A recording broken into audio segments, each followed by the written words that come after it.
Day to everybody. Seems like almost like a third bye week, not playing on Saturday.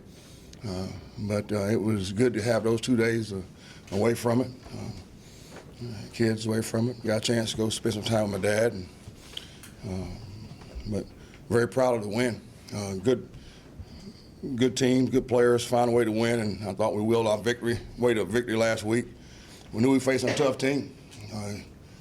Bob's a good coach. Everybody in this league's a good coach. Matt, I've mentioned that before. So we knew, and we know we would catch everyone and we have caught everyone's best shot. But I was proud of how our team played and stayed tough throughout the game, especially in the fourth quarter. I was very, very proud of how we pulled it out, and the team concept and belief in that, and being able to stay focused, and was very important there. But it's the way we approached this whole season. I think the victory is symbolic way of how we approach this season, and embracing our role as a team concept, and how we embrace the role, ability to be able to stay focused on the vision. So I mentioned some words after the game, and I saw Coach Comper coming in the tunnel. Bravery, courage, because a lot of teams would not have pulled that game or be able to hold it together there. So I was proud of that, especially after gathering up at halftime. We have another tough road game this week at Temple. I'm watching a film on Matt's team for the last 2 days. Another road game, conference game, and we know they'll be focused, and we'll also be focused too as well, and must stay focused at task at hand, and we will. The competition is going to get better each week in this conference. One of the things that we knew getting into the conference is that the competition from top to bottom would be tough, and so we expect that. Looking forward to the challenge of it. And the kids we had a great night last night, and I was proud of that. From an offensive point of view in the game, I saw our kids doing some very good things fundamentally. Things we worked on, emphasized on all three sides of the ball, but offensively, very well. Had 100 plays in the game. We averaged 6 yards per snap, which is very good. 12 out of 13 games, our guys, we've scored at least 28 points. And in this game, today's game, we expect more, but pretty good by our ball team. And we had a big drive at the end of the game to, I guess, one of the best defenses in the country and the league, and to really give us some cushion in the victory. Defensively, did a great job of stopping the run, 2.6 yards per play. What I'm doing now is analyzing the game, so y'all can hopefully follow along with that. Third down, off the field, 25% in third down. They were 3 out of 12. We had 11 mad plays, making different plays, and the biggest thing were giving up the big plays and long plays. And we saw the film, addressed it, and what I like about those guys after the mistake, when we talk about play the next play, they played the next play. And that's not as easy as it may seem. So I was proud of them. Special teams, we had a net punt of 41 yards, which is one of the best we've had this year, facing in the second week in a row the top return guys. I don't know if y'all knew that or not in the nation. South Florida had one of the tops at 17 per game, and Connecticut had one of the tops at 15 per game. So proud of our guys for that. Did a good job with 4 of our punts inside the 20, which is a goal for us, special teams wise, and won the field position battle. So I was proud of that, and proud of the win, proud of our kids. Wins are hard in this business. The boys add up. I've coached probably about 460 games, and I cherish each win. And I told the kids, don't even think about defending winning. You don't have to. So they listen, but still they're just kids too. DeMarge Bailey still banged up, out. Trayvon Brown's out this week, getting evaluated.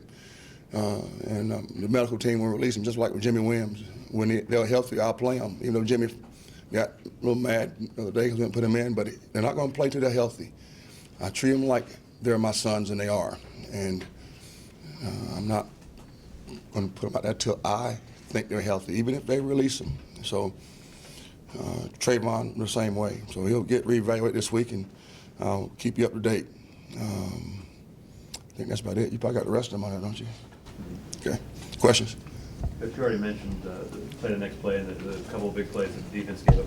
What in general, as a coach, is your approach when those guys first come to the sideline, especially when it's a guy like Josh, who obviously is having a big year otherwise, and is going to see some of those big plays probably no matter what? Well, after Coach Smith and Cal Chase get through with them, there's not much left. I'm just teasing.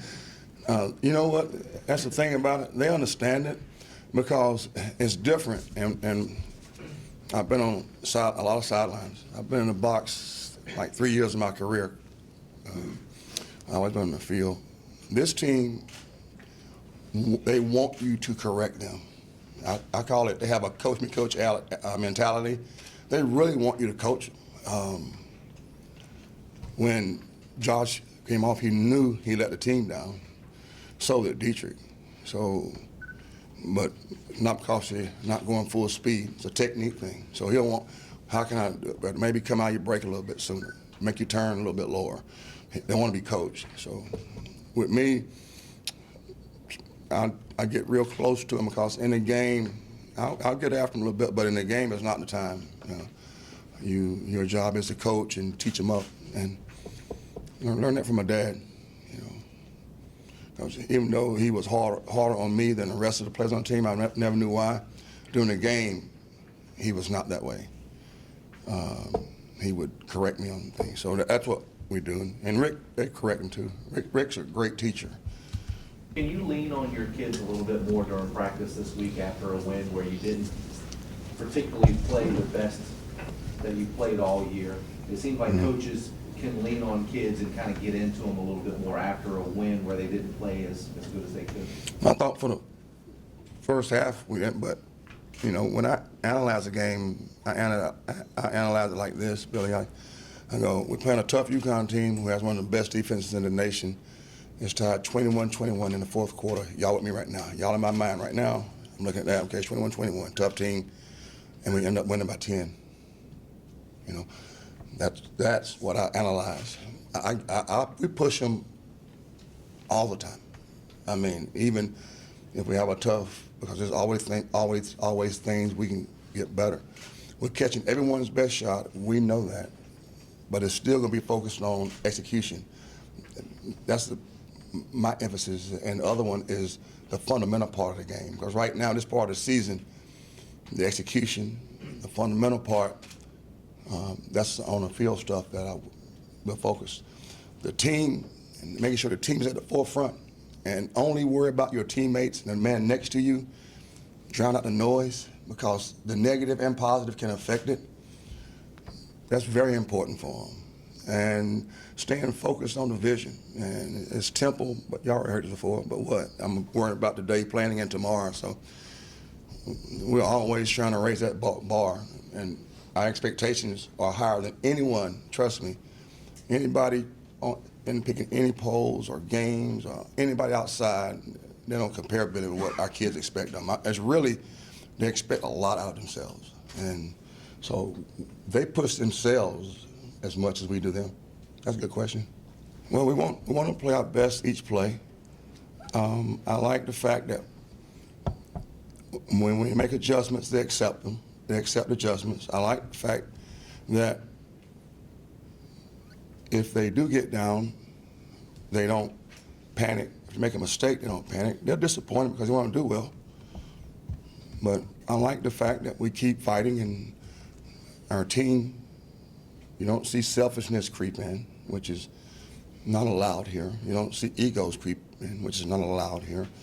You still see everyone embracing and pulling for one another. You can't see it because you're not down there all the time, Josh, but whether it's the offense or defense, special teams, there's a lot of encouragement among them, which I absolutely adore and love that. And then they get right back to the bench and they want to be coached. Because I look at their eyes. I stand behind them and their eyes are on their coach. And so I'm proud of the way we've been able to win. We want to continue to play our best game and play our best game our last game. we shoot to play our best game each game. So I want to play our best game, our last game of the season, get better each week, and that's how we approach it. I never said we were there first week or second week, but I want to say at the end of the season we play our best game then. So we know we have a lot of room to improve. I've said that in each press conference, and we got the schedule's getting it's tough. It's been tough all year, So we understand that. Coach, you talk about drowning out the noise, and that you've said that to us time and time again. Is that harder to do for your team, or do you stress it more now that they are still winning? They're hearing it from everybody. They're getting in the polls. Is that harder to do the more that you guys have won? Well, I think even though they're winning, I think they're getting some negative things too. So, it's about like the poll question, That's why I tell them don't get caught up in expectations, The only expectations I want them concerned with are our teams. The only opinion that matters to them is mine. And that's why I want them, but they can't help. They're kids, But it's not the positive. It's, they're well, you didn't win. What? Come on now. When do we start doing that? Not treating a win and cherishing a win. When do we get to win? Oh, you didn't win by enough. What? First, we don't gamble. If why do we care how much we win by? Oh, you must bet that you care how much you win by. Oh, that's what it is, huh? Well, you ain't getting here. I'm winning by one. Get out of there. But the drowning out the noise started a long time ago because at first it was a lot of negative. So, and then, when you hear too much. So for me, they're both imposters. So I want them to stay here and listen to the coaches and the guys that will be honest with them. We will be honest with them and tell them, this is what you're not doing well. This is what you are doing well. And this is how you fix what you're not doing well. So it's very important that they really do this. And when I do that to them, they know what that means. Focus and drown out this, because this is not good for you, whether it's positive or negative, So, it's always a everyday thing. So I tell them every day, I talk to them about it every day. Last night, and Shane came out this morning, just sit down and talk, and talking about the same thing. I talk to Shane like I talk to you guys, like grown men and ladies. Penalties are going to be administratively, onside, or legal procedures, or a lot of times if our O-line is back too far, that's administrative. There are going to be technique penalties, which not moving your feet well enough on offense, or that. A smart penalty happened the other night. A lot, y'all trying to whatever. A late blitzer came free and was getting ready to waylay Shane. JT Boyd's blocking this guy, reaches out and grabs that guy so Shane doesn't get ear hold. But it's still a technique penalty. But it was pretty good by JT because he's on his guy. The backer came late and JT grabs him. Well, if he doesn't, he's going to knock out captain. So we work on making sure those administrative penalties are well, and we'll make sure we work on technique penalties, which is offensively for holding, it's moving your feet. And defensively, it's a face mask. It may be because you have to move your feet or you haven't wrapped your arms in different places. So we'll work on those.